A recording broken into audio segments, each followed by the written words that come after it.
Cousin 2 days ago on the issue of 1.5 chieftaincy, the scam that is called 1.5 chieftaincy. My younger brother, the Amenable of Oprama, addressed some issues on this matter. I'm going to discuss it, but I want to address some Igbos. Igbos are the people who live in denial. They should continue to live in denial. Igbos want to deny that I, my father, my people sold them as slaves. This is laughable because everybody knows that they were our slaves, we were selling them, they were chattels, we buy them, we sell them. Now they've written so much junk. Dokubo, Asari, Melford, Goodhead, and Igbo slave. First, every Igbo person knows that the arrows and the abams, which makes up abam or afia, item, abreba, they formed a confederation, and they were the people who bring slaves, Igbo slaves from other clans down to the coast to sell. And Abams, all of them put together, Abreba, Item, Ohafia, and Abam itself, with Arochukwu, they don't sell themselves into slavery. So you will never see a slave family in any of the coastal states. Ebonyi, Kalabari, New Calabar, Old Calabar, Opopo later, and Nembe Brass. You will never see any slave, domesticated slave, assimilated slave, like most assimilated slaves that were bought and later assimilated, became prominent chiefs and so on, all over this part of the world. You will never see an Abam, Arochukwu, or Item family. What you hear about, like Kamalu and so on, are Igbos who came, Arochukwu people from Arochukwu from Eshe, Oranta, who came as Dibias, native doctors, and settled among our people and played prominent role. Now, my father Etiabali came with an Arrow team, Abam team, to pay courtesy call on King Amakri at Oxramabri, Elen Kalawar, old shipping. And Amakri saw this young man, athletic figure, well developed. His physique was outstanding, and Amakri said he wanted him. And the arrows who came with them, the leader told them, it's not for sale. And Amakri, these were the words of Amakri: go tell his parents that the king required him in his service.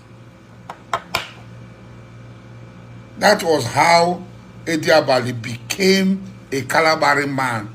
All these slaves, all these in one core and so on, all these people from slave families that ran away, that became Umosu, Umodis, that are talking. They don't know. DK and others have written. An Abam man cannot be sold into slavery. An Arrow man cannot be sold into slavery. It's a taboo. It's like selling a Calabar, a freeborn, into slavery. It's a taboo. If Calabari fight with Okrika, which was often, Calabari fight with Bonny, which was often, you know what they do when they fight with them? When they capture anybody, they don't sell them into slavery. They go and do peripele with them. If it is Calabar at Namasidi, they go and do peripele with them. They will not sell an Okrika man. They will not sell a Bonny man. Even a Bonny man who is an assimilated, a malnutrited slave, an assimilated slave, once his hair had been shaved and is now a Bonny man and is captured, they will not sell him. This is our tradition. So if you don't know, you run your mouth, you talk rubbish. They will not sell him. There are many stories like that. The Bram,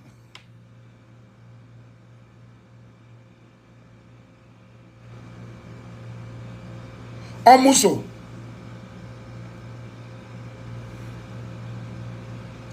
his brother took him and wanted to sell him. And King Pregle went, saw him and said, a freeborn, it's not possible. He took him and put him under the care of Captain Art. This is our tradition. A freeborn can never be sold. So you slaves, I will continue to buy you. Buy you. Even today, we are still buying you. Come to any Calabar village, you see so many new slaves we are buying till today. My family stopped it. My father was against them. My grandmother had so many slaves.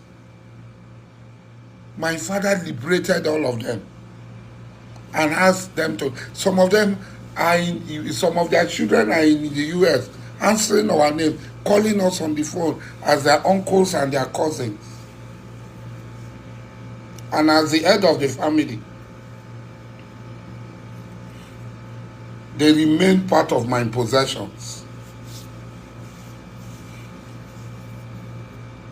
So you are Igbo audience that can believe all sorts of things, that live in denial. So continue telling them. Those Igbos, Arrows, Abam, Ohafia, everybody that knows this story will just be laughing at you. Because you don't know, or you know, living in denial. You should be ashamed of yourself. Igbos should be ashamed of themselves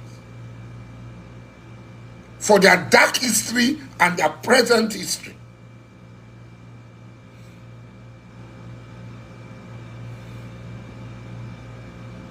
How they have been selling themselves.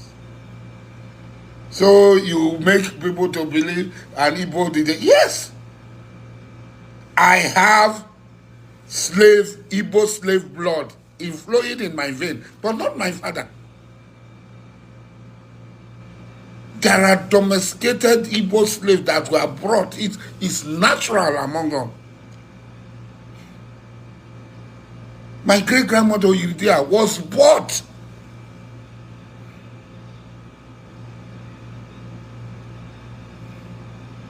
My great-grandmother, we are not ashamed of telling her, we are not like you.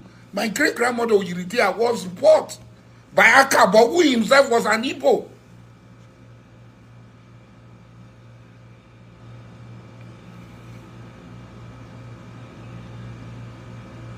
Who he himself was an Igbo, young George Goodhead. And she had my grandfather, Dokubo Goodhead, Wilkinson Goodhead. The same thing in Kumama, Amayo. My great-great-grandmothers. It's true. As a Calabari man, as an historian, I cannot deny the fact. But when you tell me about Etiabali, I will tell you, no, it's not true. When you come and forge history about Amakri, I tell you, no, it's not true. These are pure Icho people. Etiapali was a free man, acquired by King Amakri, consented to by his parents, as an Abama from Obom, whose family went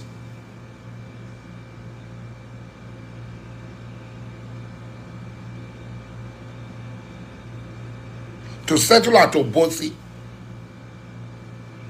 as an Abam team, and from there they came with the arrows. They were trading from Obosi, their own regiment. Abam Arrow Regiment were from Obosi. And that is where it's from Obosi that Kombagolia will raid Barboy. Amabibi Don Pedro, Barboy, they are all from Obosi. That's why this name, Imbre Braid, became a common name to Kombagolia and Braid Harry. When Amakri requested and got him, he put him under the mentorship of my great ancestor, Ombo, whose mother, Ada, from a brother, Ikwere Igbo, Anya, Nabiri, was betrothed to Amakri by her father, but Amakri gave her instead to Sokutaria Benibo, with whom she had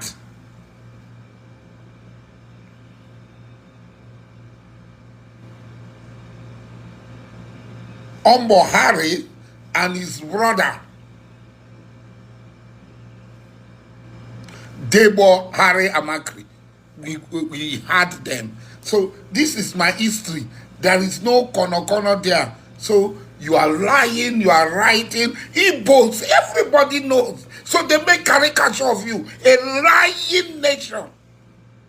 A wicked and evil nation. When you say this thing, people who know make caricature of you. Because they know the truth. The Yorubas will not come. They are even proud. That's why they have Brazilian Yorubas.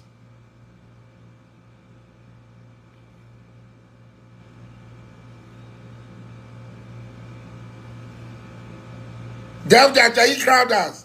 They have their babies. They have the Davies. They don't deny their history. It's only the Igbos.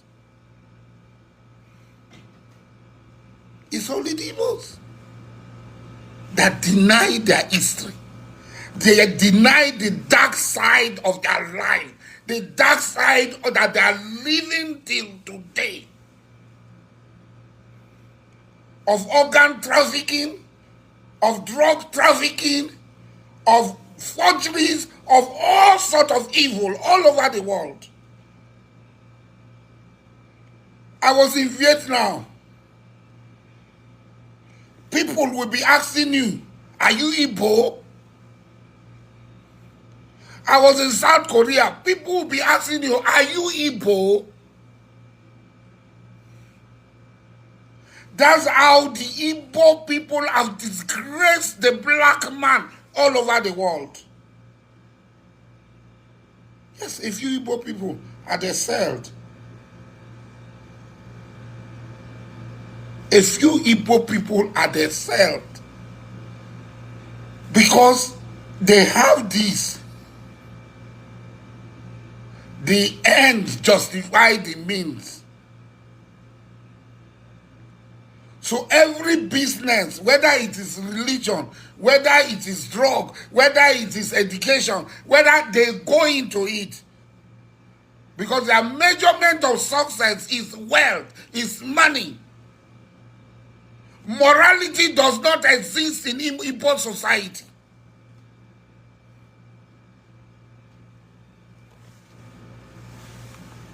Morality does not exist in Igbo society.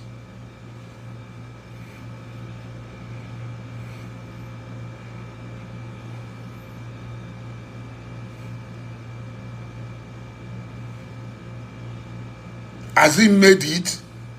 As a man, this, that. Morality does not exist in Igbo society.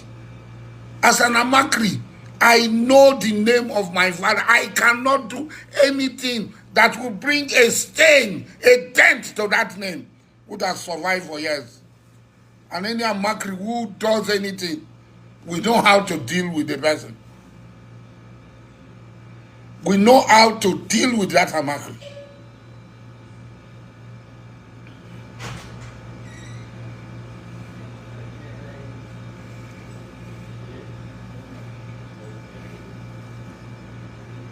We know how to deal with that Amakri. So I'm not bothered about your nonsense history, about what you say about me. I've never bothered. I've never bothered about anybody. I am not in competition with anybody. Everything that I do is divinely directed. See, I sit down and money comes. From millions, they are now coming in their billions. From sources that nobody knows. God has been disproportionately favored. He has disproportionately favored me.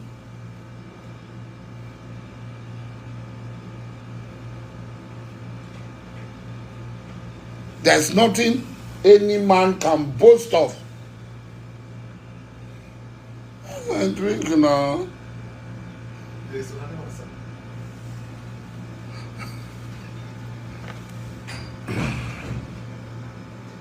Is it money? Is it children? Is it relationship? God has disproportionately favored me against all odds. Do you know the juju houses? Everywhere people take me to. I know my history. Because I don't just end. I buy books. I investigate. I walk. I know the truth. I have always said, I have Igbo blood flowing in me.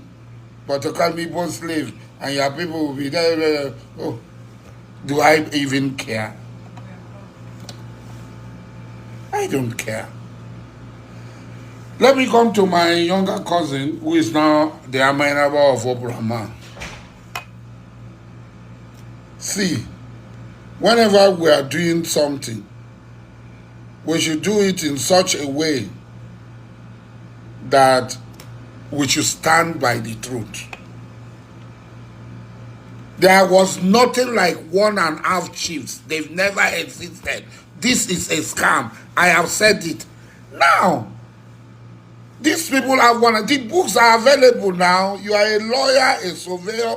You have access to the intelligence report of News Intelligence Report, Kelsey Intelligence Report. You have access to Marshall. You have access to Leonard. You have access to Graham. You have access to Uwechia and Jones. If you don't have access to any of these, come, I will give you so that you go and read them. In the first place, the only person now, today, in Kalabari that we know that is 1.5 is that Ombo. Amayarabo Damakri, Professor T.J.T. Prince Will, made him 1.5, which is even an insult. It's an insult on that Ombo. The reason is this. Dambo is the first son of Damakri, in accordance with Calabaran tradition and customs. Because his mother, Ada, was betrothed to Da Amakri by her father, Etiowo, who was saved by Da Amakri men led by Sokutare, when they fell into the trap of pirates, sea pirates and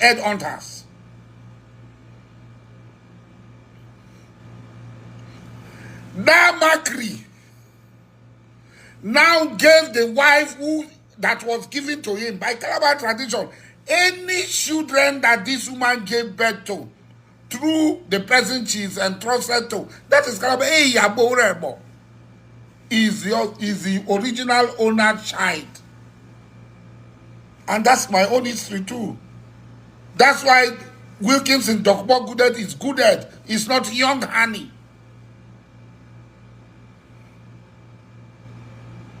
It's Gooded because Oyiridia is a possession of Dakabo. And they fought that matter in court to take possession of my father, my grandfather, Wilkinson Dokubo Gooded. If not Wilkinson, Dokubo would have been young honey or one anako. I'm here for the one anako or I'm here for the young honey.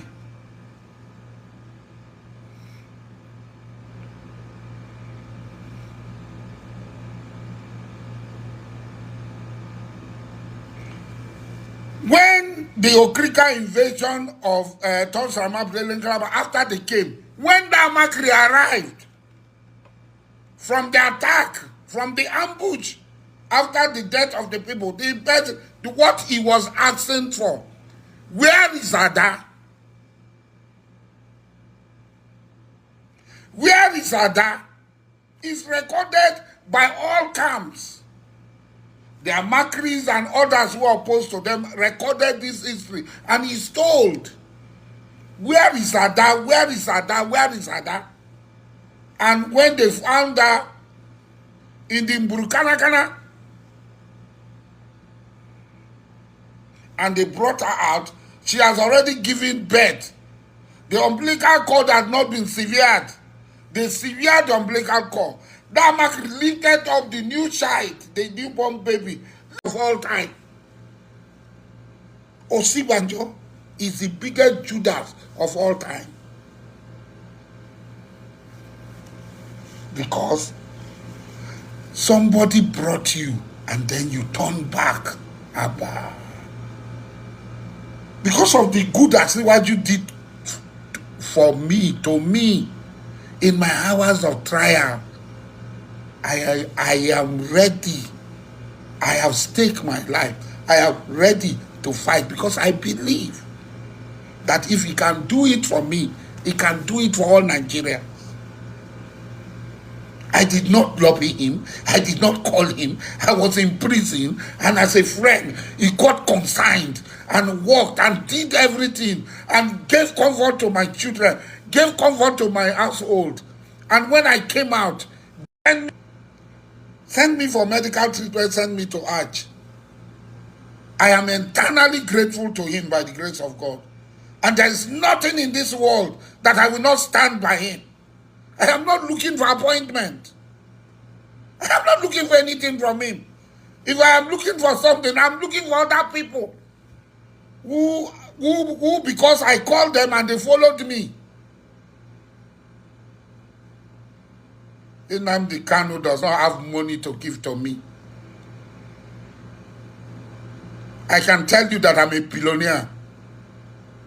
Nnamdi Kanu did not give money to me. Nnamdi Kanu is the most ungrateful person.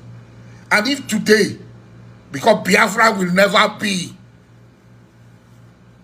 I am the only job person who stood out against all the job people and said, I am a Biafran, against all odds. Within Nnamdi Kanu, Biafra is dead. It can never resurrect again. Mark my word. Because Nnamdi Kanu is a personification, total personification of what Igbo people represent. Ungrateful people. Nnamdi Kanu sent 200 people to train them. Most of the people you are calling men were trained by me. He himself had said it. And he is telling you, I will be alive. Biafra will never. Where will Biafra be? We will defeat you people now. If Nigeria leave us and you and us, we will overrun you.